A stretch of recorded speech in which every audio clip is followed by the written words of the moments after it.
Praise the Lord. இந்த காலவேளையில் மறுபடியும் உங்களை சந்திப்பதில் மிக்க மகிழ்ச்சி அடைகிறேன். இந்த நாளிலும் நான் ஒரு வேத வசனத்தை தியானிப்போம். ஆதியாகமம் 17 அதிகாரம் 1ஆம் வசனம் 3ஆம் வசனம். ஆதியாகமம் 17:3. அப்பொழுது ஆபிரகாம் முகங்குப்புற விழுந்து வணங்கினான். தேவன் அவனோடே பேசி. இந்த வசனத்தில் வாசிக்கும்போது ஆபிரகாம் கர்த்தருடைய சமூகத்தில் முகங்குப்புற விழுந்து வணங்கினான். கர்த்தர் அவனோடு பேசினார். நீங்கள் ஆதியாகமம் 16 அதிகாரம் கடைசியில் வாசிக்கும்போது இஸ்மவேல் பிறக்கும்போது ஆபிரகாம் 86 வயது. ஆதியாகமம் 17:1 வாசிக்கும்போது ஆபிரகாம் 99 வயதாகும்போது கர்த்தர் ஆபிரகாமோடு பேசினார். ஏறக்குறைய 13 ஆண்டு இடைவெளிக்கு பிற்பாடு கர்த்தர் ஆபிரகாமோடு பேச ஆரம்பித்தார். அப்போது பேசி தரிசனமானார். நீ எனக்கு முன்பாக நடந்து கொண்டு உத்தமனாயிரு என்று சொல்லி ஆண்டவர் ஆபிரகாமோடு பேசினார். அப்போது ஆபிரகாம் முகங்குப்புற விழுந்து ஆண்டவரை வணங்கினான். நீண்ட இடைவெளிக்கு பிற்பாடு கர்த்தர் ஆபிரகாமோடு பேசினப்படினாலே ஆச்சரியத்தில் அக்களிப்பில் ஆபிரகாம் ஆண்டுடைய சத்தத்தை கேட்டது முகங்குப்புற விழுந்து வணங்கினான் என்று வாசிக்கிறோம். ஆதி நாட்களில் முகங்குப்புற விழுந்து வணங்குவதான ஒரு கலாச்சாரம் காணப்பட்டது. ஆண்டுடைய சமூகத்தில் முகங்குப்புற விழுந்து வணங்குவார்கள். மனிதர்களுக்கு முன்பதாக முகங்குப்புற விழுந்து வணங்குவார்கள். ராஜாக்களுக்கு முன்பதாக முகங்குப்புற விழுவார்கள். அது ஒரு கலாச்சாரம். முகங்குப்புற விழுவுன்னு சொல்லும்போது அதாவது முகம் தரையில் பதிந்திருக்கும். 2 கைகளுடைய உள்ளங்கை தரையில் பதிந்திருக்கும். கால்களுடைய முட்டு தரையில் பதிந்திருக்கும். 2 கால்களுடைய பெருவிரல் தரையில் பதிந்திருக்கும். ஏறக்குறைய ஒரு 8 பகுதிகள், அதாவது நெற்றி, மூக்கு, 2 உள்ளங்கை, 2 கால் முட்டி, 2 காலுடைய பெருவிரல் ஆக அந்த 8 பகுதிகளும் தரையில் தொட்டு இருக்கும்.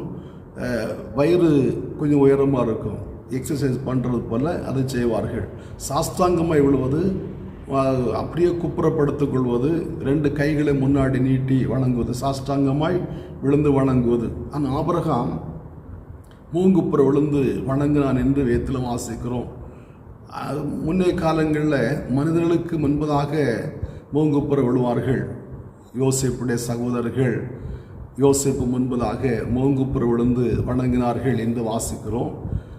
தாகோன் கர்த்தருடைய பெட்டிக்கு முன்பதாக முகங்குப்புற விழுந்ததென்று 1 சாமுவேலில் நாம் வாசிக்கிறோம். இன்னும் அநேக பரிசுத்தவான்கள் கர்த்தருக்கு முன்பதாக முகங்குப்புற விழுந்தார்கள். முக்கியமாக மோசே அநேக முறை கர்த்தருடைய சமூகத்தில் முகங்குப்புற விழுந்திருக்கிறார். எண்ணாகமம் 16 அதிகாரத்தில் மாத்திரம் 3 முறை கர்த்தருடைய சமூகத்தில் விழுந்ததாக நாம் வாசிக்கிறோம். 16 அதிகாரம் 4ஆம் வசனம், 22ஆம் வசனம், 45ஆம் வசனங்கள்ல எல்லாம் வாசிக்கும்போது மோசே கர்த்தருக்கு முன்பதாக முகங்குப்புற விழுந்தான். மோசேயும் ஆரோனும் கர்த்தருக்கு முன்பதாக முகங்குப்புற விழுந்திருக்கிறார்கள் பலமுறை.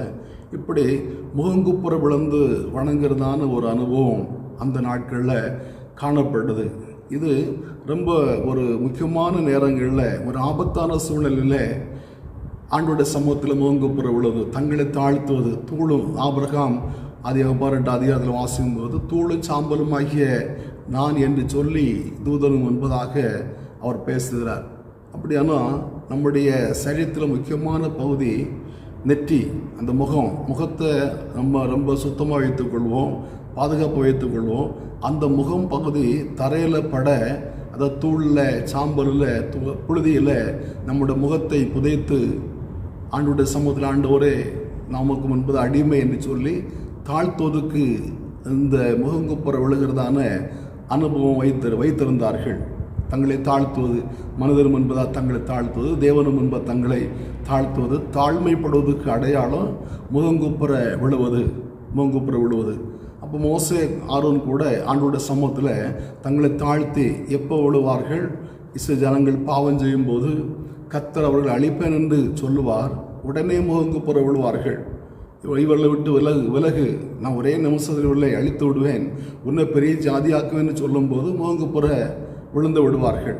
இப்படி முகங்குப்புற விழுகிறதான அந்த அனுபவம் காணப்பட்டது. தேயத்தில் அநேக பரிசுத்தவான்கள் முகங்குப்புற விழுந்தார்கள். நான் ஒரே ஒரு மனிதனை நம்ம தியானிக்க போகிறோம்.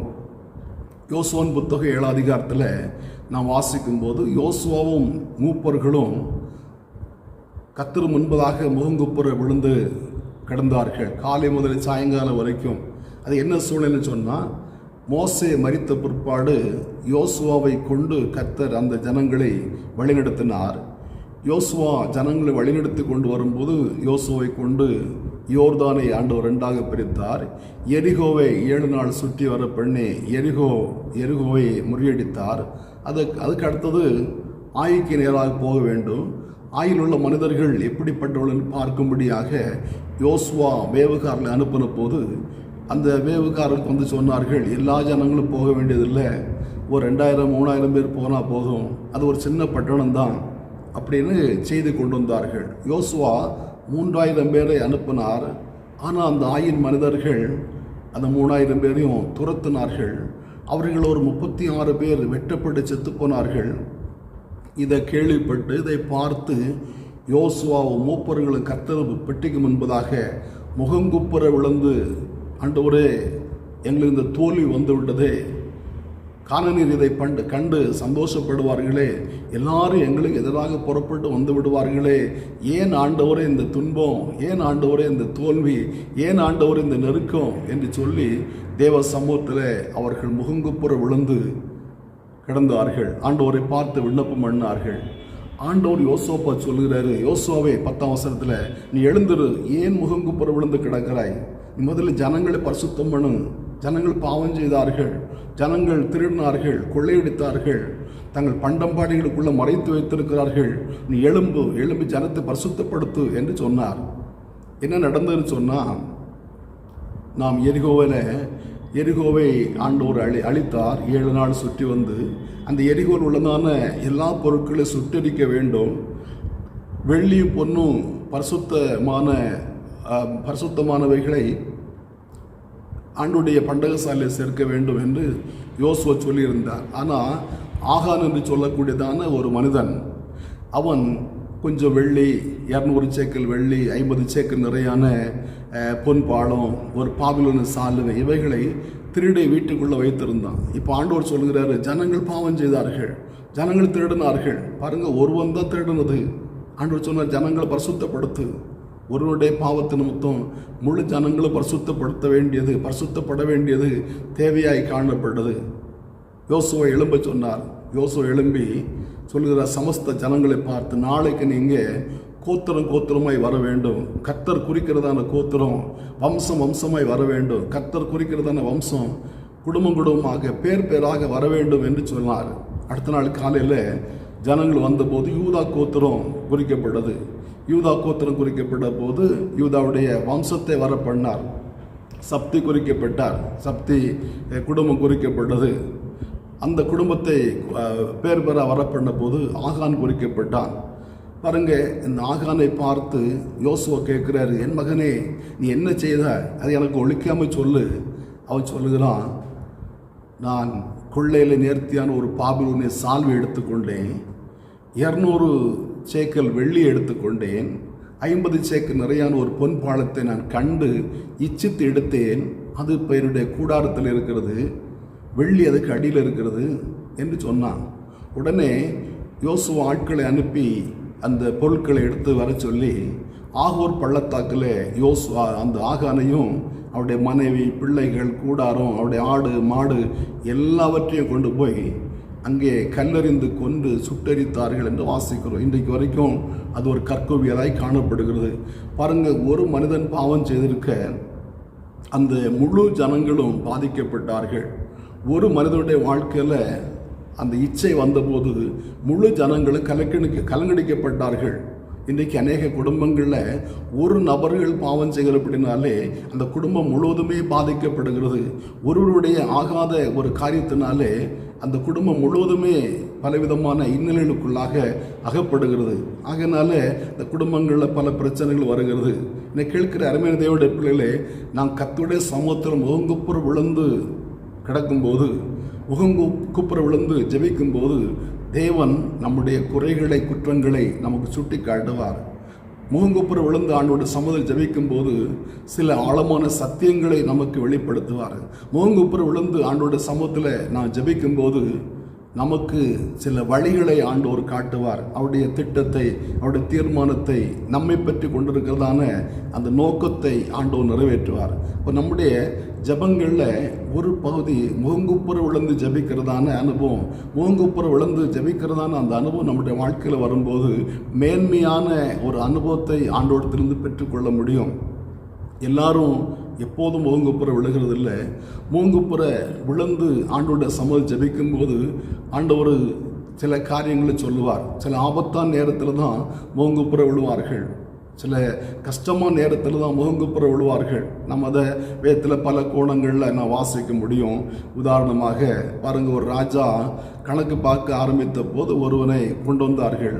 அவன் 10,000 தாலந்து கடன்பட்டிருந்தான். அவனையும் அவனுடைய மனைவி பிள்ளைகளை விற்று கடனை தீர் என்று ராஜா சொன்னபோது உடனே அவன் கீழே விழுந்து பணிந்தான் என்று வாசிக்கிறோம் மத்தேயுல.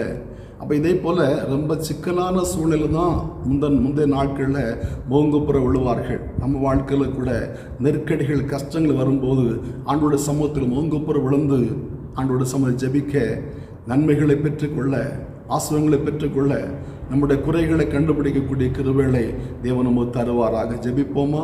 நல்ல பிதாவே, நன்றியோடு துதிக்கிறோம், வாழ்த்துறோம். இந்த காலவேளையில் உங்களுடைய திருமுகத்தை நோக்கி பார்க்கிறோம். ஆதி நாட்களில் ஏசப்பா உமக்கு ஸ்தோத்திரம். ஆண்டவர் முகங்குப்புற விழுந்து ஜெபிக்கிறதான அந்த அனுபவம் காணப்படுதப்பா. அந்த அனுபவத்தை கற்று நாங்களும் ஆண்டவரை கையாளக்கூடிய கிருபைகளை எங்களுக்கு தர வேண்டும்னு ஜெபிக்கிறோம். ஆண்டவரே உமக்கு ஸ்தோத்திரம். யோசுவா முகங்குப்புற விழுந்து ஜெபித்த போது ஆண்டவரே சபைக்குள்ள ஒரு திருடன் காணப்பட்டான். அவனை சுட்டி காட்டினீர் ஆண்டவரே. ஒரு தவறு காணப்பட்டது சமஸ்த ஜனங்களுக்குள்ள. ஆண்டவரை ஒருவன் பாவம் செய்த போது ஆண்டவரை சமஸ்த ஜனங்களும் பாதிக்கப்பட்டார்களே. எங்கள் வாழ்க்கையில் கூட கர்த்தாவே, நாங்கள் எங்களை யாராயிலும் ஒருவர் பாவம் செய்வாரானாலும் ஆண்டவருடைய குடும்பம் பாதிக்கப்படுகிறதே. எங்கள் வாழ்க்கையில் ஒரு சின்ன தவறு இருக்குமானால் முழு வாழ்க்கையை சீரழிந்து போகிறதே. கர்த்தாவே உமக்கு ஸ்தோத்திரம். பாவம் செய்யாதபடி எங்களை காத்துக்கொள்ளுங்க. முகங்குப்புற விழுந்து ஜெபிக்கிற அந்த அனுபவத்தை ஆண்டவர்களை தர வேண்டும் என்று ஜெபிக்கிறோம். இந்த வார்த்தையை கேட்கிற எல்லாருடைய வாழ்க்கையில் அந்த அனுபவத்தை தந்து விடுங்க. பெரிய காரணம் நடப்பீங்க. இயேசு மூலம் பிதாவே. ஆமேன், ஆமேன். ஆண்டவர் உம்மை ஆசீர்வதிப்பார்.